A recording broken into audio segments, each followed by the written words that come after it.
نحمده ونصلي على رسوله الكريم أما بعد فأعوذ بالله من الشيطان الرجيم بسم اللہ الرحمن الرحیم۔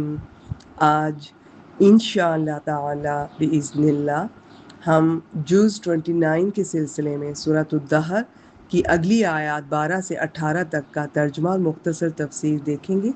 آیت نمبر 12، بسم اللہ الرحمن الرحیم وَجَزَاهُمْ بِمَا صَبَرُوا جَنَّةً وَحَرِيرًا، اور انہیں ان کے صبر کرنے کے عوض جنت اور ریشم کا بدلہ عطا فرمایا، اور انہیں اللہ تعالیٰ ان کے صبر کے عوض جنت اور ریشمی لباس عطا فرمائے گا۔ صبر کا مفہوم بہت وسیع ہے، اللہ تعالیٰ کے احکام کی پابندی پر صبر، اس کے حرام کردہ چیزوں سے صبر، اس کے دین کی دعوت پر صبر، آزمائشوں اور تکلیفوں پر صبر، خود بھوکا رہ کر دوسروں کو کھلانے پر صبر۔ غرض مومن کی زندگی اول تا آخر صبر ہی صبر ہے۔ یہ لفظ صبر ہوتا ہے۔ دنیا میں ان لوگوں نے اللہ کی رضا کی خاطر بے شمار پابندیاں برداشت کی تھیں، اسلام کی راہ میں آنے والی مشکلات کو بھی خندہ پیشانی سے برداشت کرتے رہے تھے۔ اس مستقل صبر کے عوض آج انہیں جنت بھی عطا کی جائے گی اور فاخرانہ ریشمی لباس بھی پہنائے جائیں گے، اور جنت میں پورے شاہانہ ٹھاٹھ کے ساتھ تکیہ لگائے بیٹھا کریں گے۔ آیت نمبر 13، متکئین فیہا علی الارائک، وہ اس میں تختوں پر تکیہ لگائے ہوئے ہوں گے، لا یرون فیہا شمسا ولا زمہریرا، نہ اس میں سخت دھوپ دیکھیں گے اور نہ سخت سردی۔ شمس سے مراد دھوپ کی حرارت اور شدت ہے جو بدن کو ناگوار محسوس، اور زمہریر سے مراد سخت سردی ہے، اور ایسا طبقہ بھی جہاں کڑاکے کی سردی ہو۔ یعنی جنت کا موسم گرمی اور سردی کی ان دونوں انتہاؤں سے پاک اور معتدل قسم کا ہوگا، جیسے ہمارے یہاں موسم بہار ہوتا ہے۔ شمسن سے مراد سخت دھوپ اور گرمی، اور زمہریرہ سے مراد سخت سردی ہے۔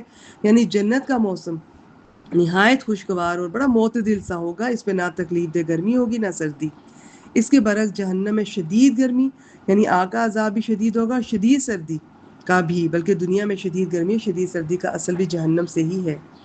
رسول اللہ صلی اللہ علیہ وسلم نے فرمایا، آگ نے اپنے رب کے پاس شکایت کی، کہا ہے میرے رب، میرے باز اس سے باز کو کھا گئے، تو اللہ تعالیٰ نے اسے 2 سانس نکالنے کی اجازت دے دی، ایک سانس گرمی میں اور ایک سردی میں۔ یہ وہی ہے جو تم سخت گرمی محسوس کرتے ہو، جو تم سخت زمہریر سردی محسوس کرتے ہو۔ صحیح بخاری 537۔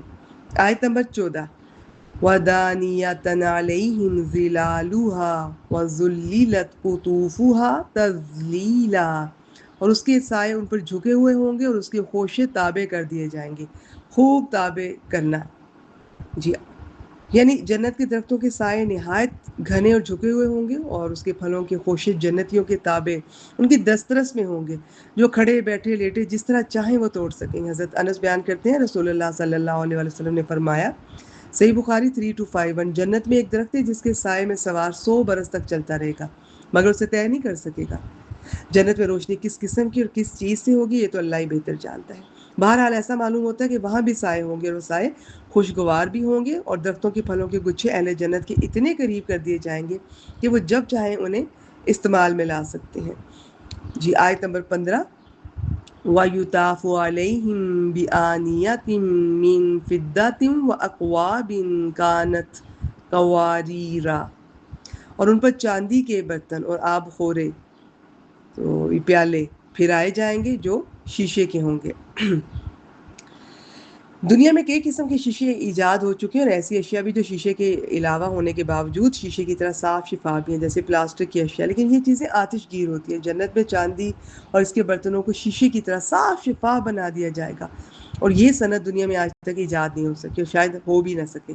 اس کا ایک مطلب تو ترجمے سے واضح ہے، دوسرا مطلب یہ کہ ان چاندی کے شیشہ نما برتنوں کو اتنی مخصوص مقدار میں ہی بھرا جائے گا جتنی پینے والے کی طلب ہوگی، نہ انہیں مانگنے کی ضرورت پیش آئے گی، اور نہ ہی یہ صورت ہوگی کہ برتن میں کچھ مشروب بچ جائے۔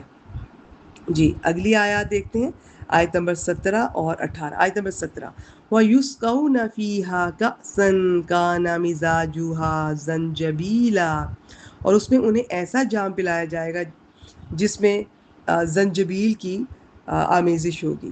آیت نمبر 18، عَيْنًا فِيهَا تُسَمَّى سَلْسَبِيلًا، وہ اس میں ایک چشمہ ہے جس کا نام سلسبیل رکھا جاتا ہے۔ جی، اب ان کے بارے میں جانتے ہیں۔ کاسن وہ پیالہ جس میں شراب ہو، خالی پیالے کو کاس نہیں کہتے. مزاج آمیزش یعنی وہ چیز جو لذت یا خوشبو میں اضافے کے لیے ملائی جائے. سلسبیلا کے 3 معنی ہیں: آسانی سے حلق میں اتر جانے والا، نمبر 2 تیزی سے بہنے والا، نمبر 3 آسانی سے تابع ہو جانے والا کہ جدھر لے جانا چاہیں لے جائیں. تو باقی اللہ تعالیٰ نے فرمایا کہ جنتیوں کو جو جام شراب پلایا جائے گا اس میں زنجبیل کی آمیزش ہوگی. گویا جنت میں ایک وہ شراب ہوگی جو ٹھنڈی ہوگی جس میں کافور کی آمیزش ہوگی، اور ایک گرم ہوگی جس میں سونڈ ملی ہوئی ہوگی. واضح رہے کہ جنت کی نعمتوں کے ذکر کے وقت دنیا کی جن چیزوں کا ذکر آیا ہے وہ سمجھانے کے لیے، آئیڈیا دینے کے لیے، ادروائز ان کا کوئی موازنہ نہیں ہے، کوئی کمپیریزن نہیں ہے. اگرچہ جنت میں کھانے پینے، پہننے اور برتنے کی جتنی چیزیں ہیں ان کے نام دنیا کی چیزوں سے ملتے ہیں، لیکن جنت کی چیزوں اور دنیا کی چیزوں میں بڑا فرق ہے. مثلا دنیا میں ایسا دودھ کہاں ہے جس کی ہمیشہ نہر بہتی ہو پھر دوسرے دن وہ کھٹا نہ ہو جائے؟ وہ شہد کہاں ہے جس کی نہر بہتی ہو اور اس میں مکھیاں نہ گریں اور ہوا اور خاک اور کوڑا نہ اس پر پڑے؟ اور وہ شراب کہاں ہے کہ جس کی نہر اور بدبو کے سبب اس نہر کے آس پاس کا راستہ کچھ دنوں میں بند نہ ہو جائے؟ مطلب یہ کہ انہیں وہ جام شراب جس پہ زنجبیل کی آمیزش ہوگی ایسے چشمے سے پلایا جائے گا جس کا نام سلسبیل ہے. یہ نام رکھنے کی وجہ یہ ہے کہ اس کا پانی نہایت خوشگوار، آسانی سے حلق سے اترنے والا ہوگا. اس چشمے سے نکلنے والی نالیاں نہایت تیز رفتار اور اہل ایمان کے لیے نہایت تابع ہوں گی، وہ جدھر چاہیں گے انہیں لے جائیں گے. سبحان اللہ. آج کے لیے اتنا ہی. وآخر دعوانا الحمد للہ رب العالمین.